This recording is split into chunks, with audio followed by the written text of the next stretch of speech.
when I work with my clients, I start day one telling people what their job is. And your job is to make it genuine and interesting. That's your job.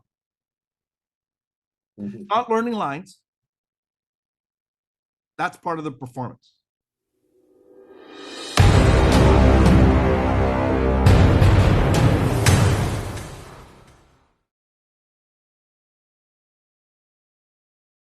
As far as creating the character, again, what we talked about before, you want to go, how do I get into this person's skin? They are not me. I'm not them. They were born somewhere else. They might not even be exactly my age. They have different experiences. They have different families. You got to get into them and figure out what makes them tick.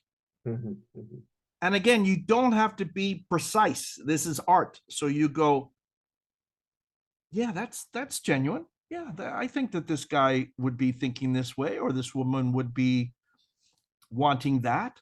And I just, when I work with my clients, I start day one telling people what their job is. And your job is to make it genuine and interesting. That's your job. Not learning lines. That's part of the performance. It's going, okay, who is this person? What are they thinking? Why do they think what they think? And how can I get into this guy? Right?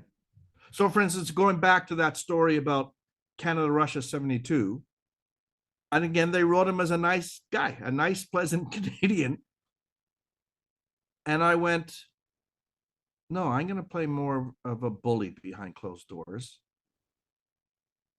And I went, okay, why is he bullying? And I went, I was bullied when I was in high school. So my thought process was always, I'm going to bully them before they bully me. Right. And I just got this aggressive, you can see it on my face. Right? I got this aggressive guy showed up. Right. Yet I also go, he loves the limelight and he loves the cameras and he loves being the center of attention. He's a narcissist. But when the cameras are on, he loves it and he's soaking it all in. He's truly enjoying himself. And you get this guy who has a broad Cheshire smile and having a great time. And I realized, wow, by having these two sides of this guy going, the audience isn't going to know what's going to happen next. Yeah. And I went, that opens up so many doors for me. Right. So many doors. So that's it. So I created a guy and I went, okay, why is he a bully? What can I sit on? And the other thing I did is, I made him a bit of a fool. When I create characters, I put my ego aside.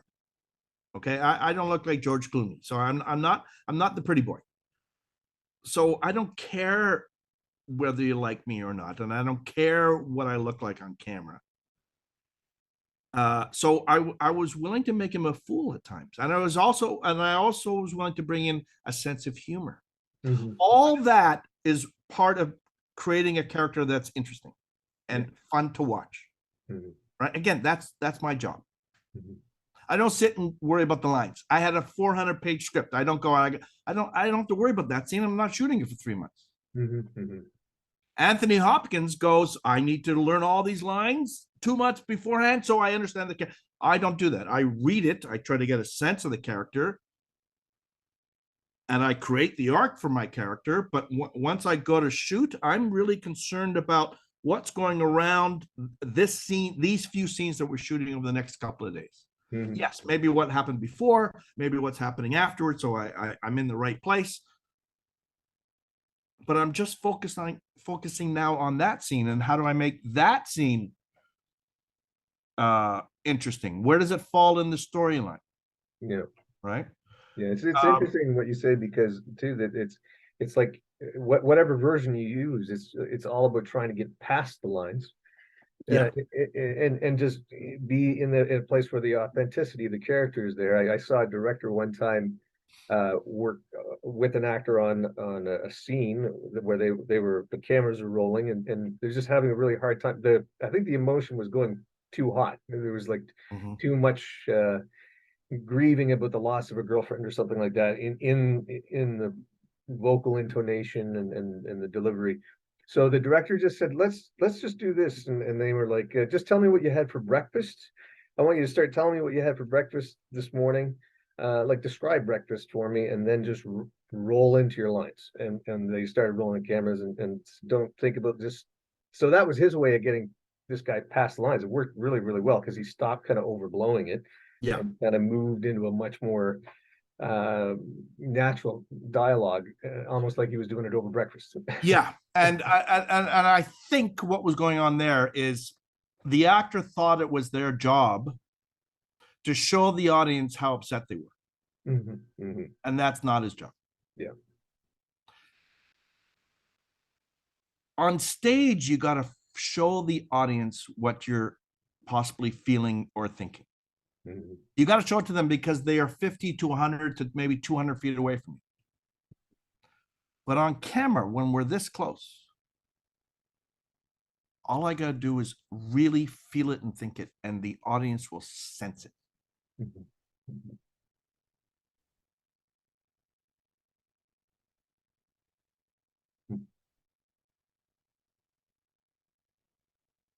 So right there, what did I do? Did I just go to a positive place or a negative place? What do you think? Well, it looked introspective to me, like you were reflecting. Yeah. Oh, was it positive or negative? If you have to take a guess. Slightly negative, little sad. Yeah. So I wasn't showing anything. Right. All I was doing was really thinking and feeling it. And because we're so close, human to human, we can pick up tiny little minutia, tiny little things and go, oh my God, I can sense kind of what's going on there. I don't think that's good. It's just like a really good, another way of putting it is, if you live with somebody long enough, your family, a boyfriend, a girlfriend, a husband, a wife, kids, and they come home and you go, hey, and they go, hi. You can tell right away whether they've had a good day or a bad day. Yeah. And all they said was hi. It's because they're really feeling something. So again, on camera, don't show us what you're feeling. Just feel it. You feel it, we will probably sense it. Right. And my guess is that's what that actor was doing. They were trying to show that they were upset. And it became pretend land. Right? Yeah. The other thing is, you learn after a while, just like any artist, that sometimes little delicate strokes are more appropriate and more interesting than a big broad stroke. Look at some of Picasso's paintings with the big blocks of colors and everything, and then he did those beautiful single line drawings. Well, they're both gorgeous. Yeah. And sometimes all it takes is a little gentle stroke. Yeah, it's great. Yeah. So just like any artist, if you're going to make every music, I'm not a musician, with a big giant crescendo, you can't just the whole way through. Right. So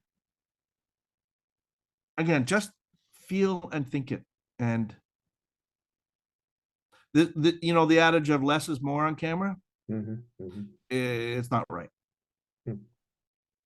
What happened, I think it was for a lot of actors who were stage actors and they were used to showing.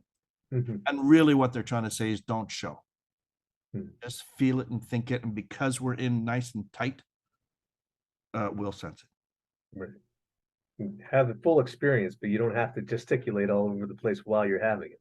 Yeah. If you're truly, every artist emotes. I remember one time talking to a painter and I said, wow, I get this positive energy from that painting. It just makes me feel good. It's like a happy day. And he goes, and I go, is that what you meant? And he goes, well, I felt something. He was trying to say, I felt this. And you're going to feel that, right? If things can be interpreted, but he felt something when he was making that. And I'm going to feel something when I'm looking at it. Yeah. Fantastic. Well, listen, I know I'm taking a good walk in the park with you here. This conversation is fantastic, but it's just so that I get it in here too. I want to know, like, what's the best way for people to reach out to you and contact you? Because this is something that I'm sure a lot of people are going to want to have. Oh, you're very sweet. Yeah. You can find my website, www.theactingcoach.ca, www.theactingcoach.ca. And in there, you're going to find out more information. I only work privately because I'm a big believer that working privately with actors, they grow faster. So I do private workshops. And then, of course, I help people with auditions and shooting prep and so on and so forth. But everything is one-on-one, designed for that particular actor, and we go at their pace. Right. And I know from my own experience, but also from talking to other actors who I've worked with and who've worked with you, that everyone that I've spoken to speaks very highly of what you do, and their ability to be prepared, their ability to get a deeper understanding of the character. I couldn't agree with them more, because I know it was a big help to me in the days that we had getting together and having some great time around different scenes and everything. So I encourage anyone to get a hold of Judah for that stuff. Well, thank you. And it warms me to hear that. It really does. I mean, I'm an actor first. So the fact that I can help somebody pass on my craft, pass on my experiences, I'm lucky. Yeah, well, that was why I was so jazzed because when I started working with you was just when you started doing this, I think, or just shortly thereafter. And I watched you on TV, or we've been on a couple of the same things, and so I thought, well, he's probably going to do this for 2 weeks because he's a busy guy, so I better get in there. And but you're still doing it. So it's a long 2 weeks. I don't think I was Yeah. great when I first started coaching. That's right. Yeah, no, here we are years later, and you've helped so many other actors as well at the same time as you've kept up this busy schedule. So it's really fantastic. Well, thank you. It gives me joy to help people. It really Awesome. Awesome, Judah. Well, to everybody out there, I want to say, fight the darkness, put the truth in story. Thanks for joining us, and we'll talk to you next time.